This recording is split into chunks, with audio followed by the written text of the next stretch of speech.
Little girl wrote, "Dear Santa, please send me a dad."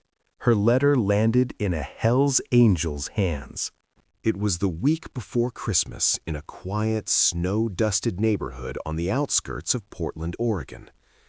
Inside a dimly lit apartment, 8-year-old Lily sat cross-legged on the floor, crayon in hand, her breath fogging the window as she peered out into the silent night. Outside, the world twinkled with holiday lights, but inside, the warmth came only from the small space heater humming in the corner.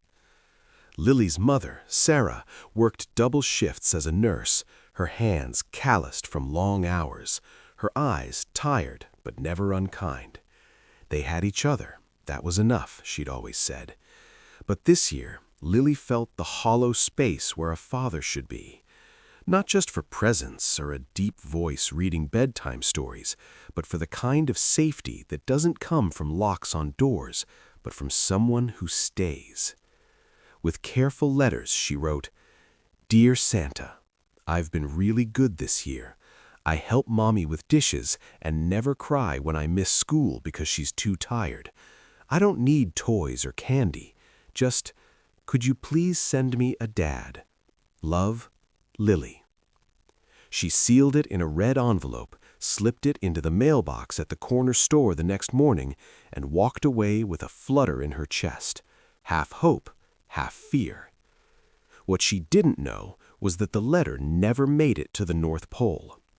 Instead, it landed, by a twist of fate, in the weathered leather saddlebag of Jake Raven Callahan, a grizzled Hell's Angel with a past as jagged as the tattoos covering his forearms. Jake had stopped at the same corner store to buy coffee, and when the wind tore the letter from the mailbox, it fluttered against his boot.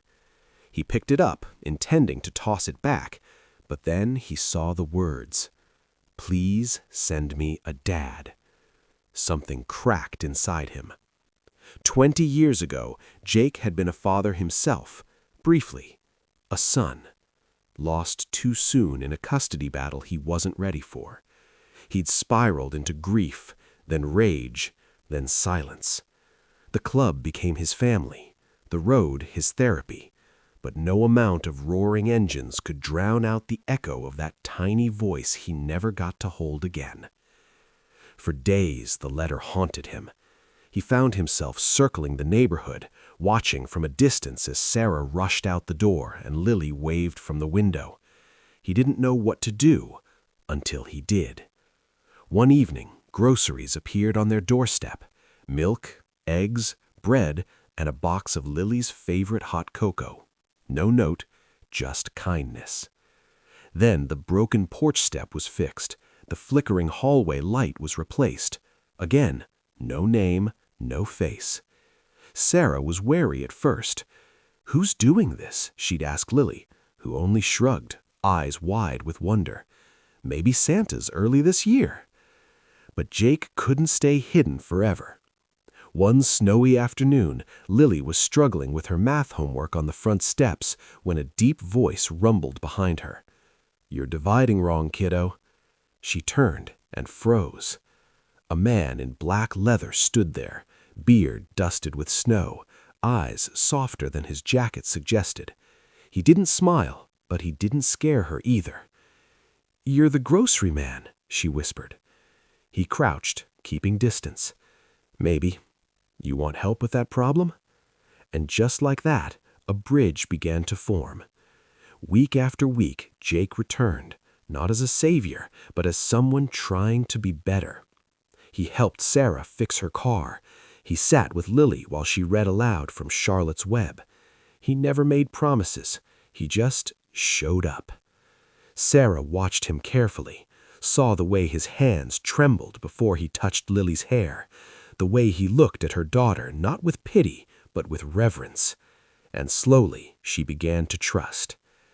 One night, as Christmas Eve approached, Lily tucked another note into Jake's jacket as he left. "Dear Jake, you're the best dad Santa ever sent. Lily." He read it under a street lamp, tears blurring the ink.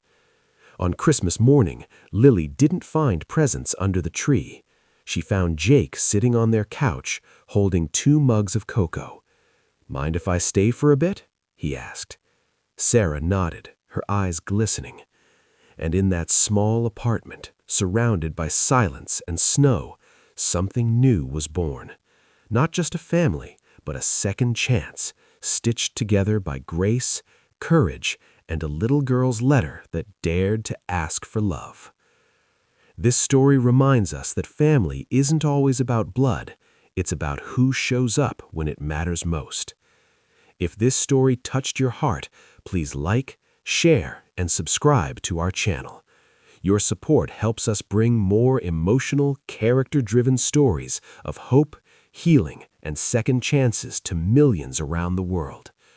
And don't forget to tell us, where are you watching from? Because sometimes the most unexpected people become the heroes we never knew we needed. Thanks for watching.